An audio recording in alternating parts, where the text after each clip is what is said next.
What's up, guys? Welcome back to another episode of Kate Talk Sports Podcast here with another video. And today I'm going to be talking about NBA free agency, just doing a little sports update since I haven't made a video in a few days and about a week. So just updating on everything that's gone down since the free agency market has opened up in the NBA.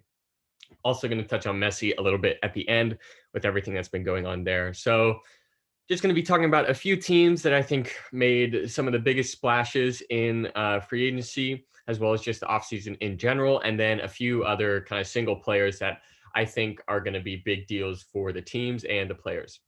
So first team I'm going to talk about is the Chicago Bulls. Obviously, probably making the arguably biggest acquisitions out of any team this offseason, acquiring DeMar DeRozan from the Spurs, Lonzo Ball from the Pelicans, and Caruso from the Lakers. They also lost Daniel Tice to the Rockets in free agency, but I don't think that's a big loss personally. Now, personally, I'm not in love with all of these moves. I think some of them lock them down for a long time and aren't necessarily championship caliber moves. Now, are they going for a championship? Every team should be, but this doesn't quite look like a championship team to me. Levine is great, all-star caliber player, possible superstar if he takes that next step or two. I think he probably needs 2 steps to really get to superstar status this season. And even if Levine does become this superstar, I'm not sure that Lonzo, DeMar, and Vucevic are the championship winning roster that gets them through that. So they may not win a championship, but they will definitely be a really exciting team to watch. Grabbing Lonzo, who I think is going to be a future star in this league. DeMar, the established veteran who can get you a bucket whenever you want. And Caruso is a bit odd to me. I really don't think he's that great, other than a little bit of a spark plug off the bench. And then the biggest question mark with the Bulls is Lauri Markkanen, a restricted free agent. Will he go somewhere else? Because I'm not sure they can afford to pay him the big bucks that other teams may be able to. So that'll be the other thing to watch with the Bulls. The second team I want to talk about is the Miami Heat. Obviously, the biggest thing they did was a sign and trade acquiring Kyle Lowry, as well as the other bigger acquisition being PJ Tucker. Now, PJ Tucker isn't a massive add to me. He did quite a bit for the Bucks, added a bit of attitude. Other than the attitude, he didn't add much. He did play defense, but he wasn't locked down. The biggest thing he brought to the Bucks was attitude, and I'm not sure that the Heat necessarily need attitude. So, we'll see how much value he really adds. I wasn't in love with that acquisition. I don't think he gets paid $7 million if they don't win the championship last year. So we'll see how that goes. Lowry is obviously a fantastic point guard who's going to add a lot to that team. They re-signed Oladipo. Lot of talent. They did lose Kendrick Nunn, Iguodala, and Ariza. Not massive losses. You can really make up for all that. They also re-signed Duncan Robinson, which is a big re-sign. He's obviously a massive piece for them, one of the best shooters in the league, and re-signed Jimmy Butler on seemingly a max deal. Now, if it wasn't the Heat, if it was any other team, I would not like Jimmy Butler on a max deal. His deal, he's getting around $40+ million a year.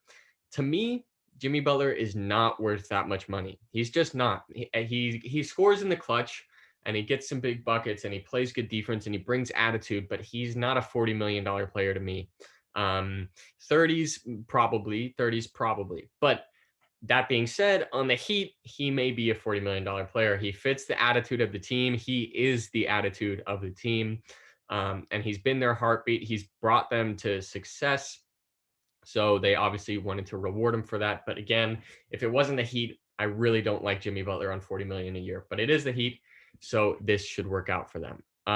The Lakers are the next team that I wanted to talk about, and I would argue made the most successful splash in the free agency market and the offseason, acquiring Kendrick Nunn, Wayne Ellington, Trevor Ariza, Carmelo Anthony, Kent Bazemore, Malik Monk, and Dwight Howard.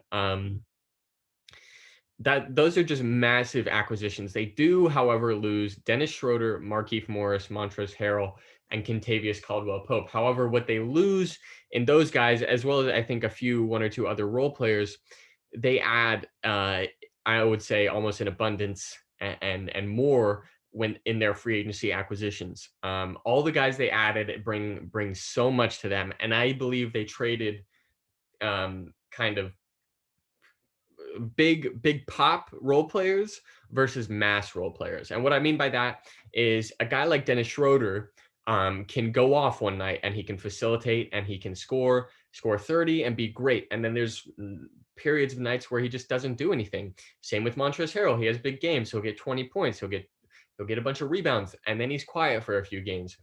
Caldwell Pope is the only guy who I think was a fantastic role player, and it's a bit unfortunate they lost him. I think that will impact them more than they expect.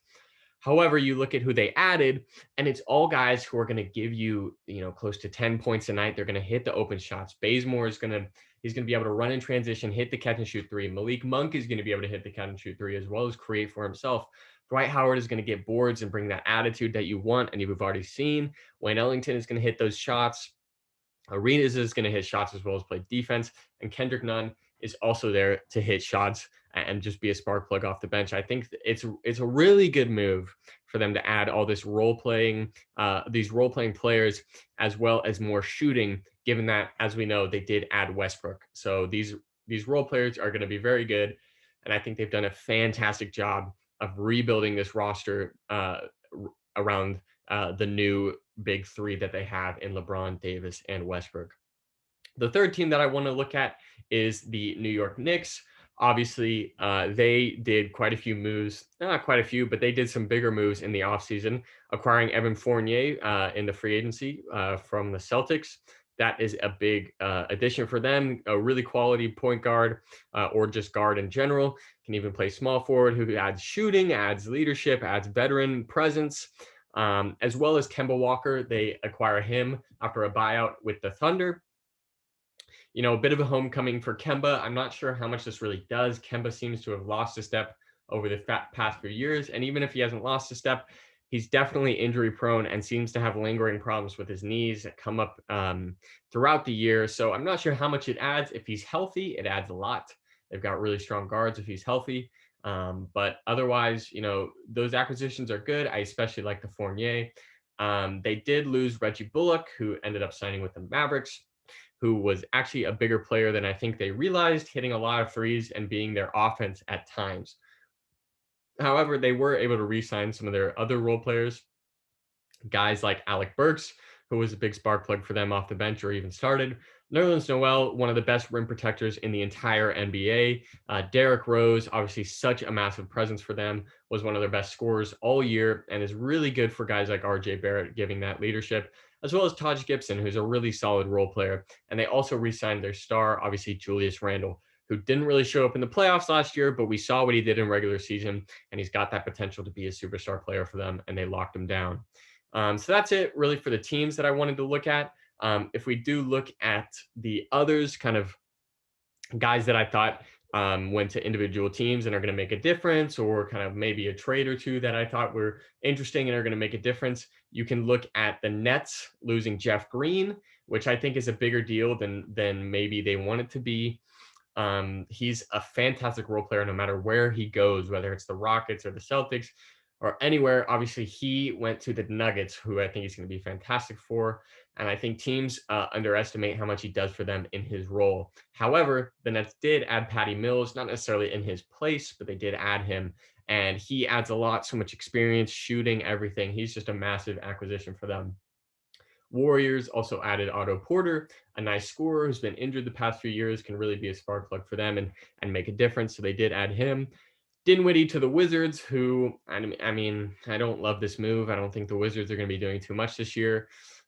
He probably has a good year, but I don't think the Wizards do much. Reggie Bullock, obviously, as I mentioned before, going to the Mavs. Massive for the Mavs to get a role player for Luka like Reggie Bullock will be huge, hitting threes. And in my opinion, the most underrated move of the entire offseason, maybe slight exaggeration, but is definitely underrated. And I think it will come back and people will see how valuable it is. But the Bucks added Grayson Allen in a trade in the last few days. And maybe it sounds biased because I'm a Duke fan, but I seriously believe that Grayson Allen can be one of the better role players in the NBA as far as shooting goes. We saw what he did on the Grizzlies. He's just a fantastic shooter. He also brings good energy and cuts, but specifically the shooting.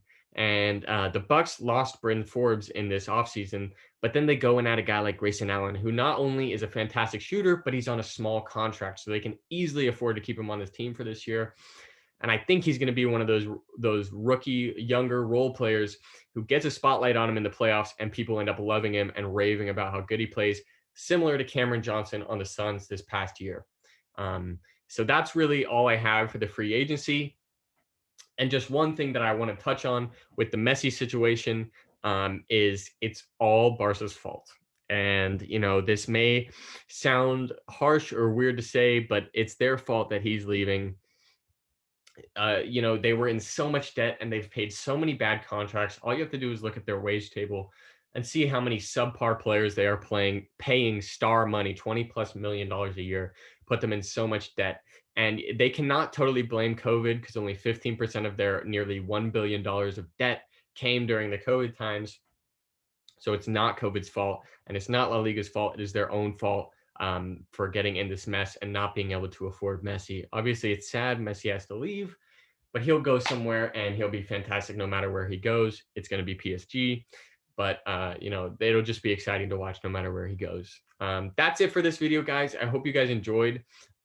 Just a quick update. Obviously, as more things go down, as the Premier League season starts in this coming weekend, NBA things are heating up. NFL is close to starting. I will obviously be making videos again on the NFL. So I hope you guys enjoyed. If you have any videos you want me to make, please let me know in the comments. I'd love to read them and make those videos. Thank you guys for watching. Be sure to like and subscribe, and I'll see you in the next one.